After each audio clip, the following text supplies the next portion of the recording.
পরিবারের ছোট মেয়েকে হারিয়ে নির্বাক বাবা সিদ্দিক আহমেদ। মেয়ে মাসুকা বেগম নিপু ৮ বছর আগে ঢাকার উত্তরার মাইলস্টোন স্কুল অ্যান্ড কলেজের শিক্ষকতা পেশায় যোগদান করেন। এরপর বাবার পাশে অনেকটাই হাল ধরেন। তবে সোমবার মর্মান্তিক বিমান বিধ্বস্তের ঘটনায় প্রাণ হারিয়েছেন প্রাইমারি শাখার ইংরেজি শিক্ষিকা মাসুকা। শিক্ষিকা মাসুকার মৃত্যুতে ব্রাহ্মণবাড়িয়ায় শোকের ছায়া নেমে এসেছে। তার মৃত্যুর ঘটনায় পরিবার জুড়ে চলছে শোকের মাতম। নিহত মাসুকা ব্রাহ্মণবাড়িয়ার নবীনগরের চিলুকুট গ্রামের হলেও বসবাস করতেন শহরের মেড্ডা এলাকায়।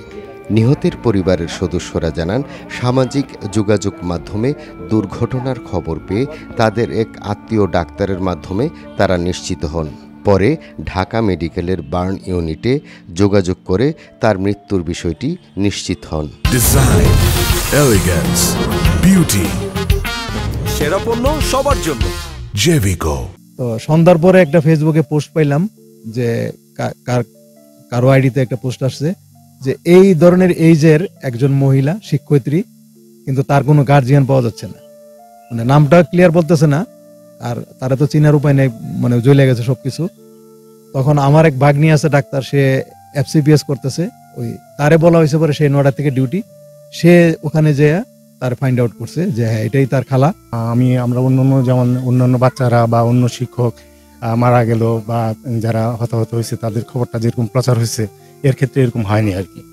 তো যাই হোক, আমরা পরে এটা নিশ্চিত হয়েছি সে হচ্ছে আমাদের এবং আজকে আমরা খুবই শোকাহত এই ব্যাপারে। আর তার ব্যাপারে আমি যতটুকু বলবো, মেয়েটা খুবই ভালো ছিল, ও শান্তশিষ্ট, সারা জীবনই মানুষের সাথে খুব ভালো ব্যবহার করতো, স্বভাবের দিক দিয়ে খুবই নম্রভদ্র। আমরা মৃত্যুর জন্য গৌরব বোধ করি যে এরকম একটা শিক্ষক পৃথিবীতে ভবিষ্যতে আর হবে কিনা সেটা জানি না, তবে আমার অনুরোধ থাকবে তার জন্য যাতে এমন কিছু করা হয় যাতে দেশবাসী 100 বছর পরও তার কথা স্মরণ রাখে।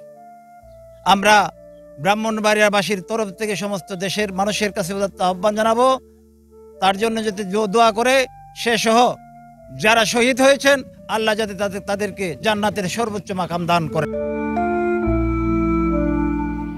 মঙ্গলবার বিকেলে তার মরদেহ নিয়ে আসা হয় ব্রাহ্মণবাড়িয়ার আশুগঞ্জে। মরদেহ পৌঁছলে এক হৃদয় বিদারক পরিবেশ তৈরি হয়। বাদ আসর জানাজা শেষে তাকে সোহাগপুর কবরস্থানে দাফন করা হয়।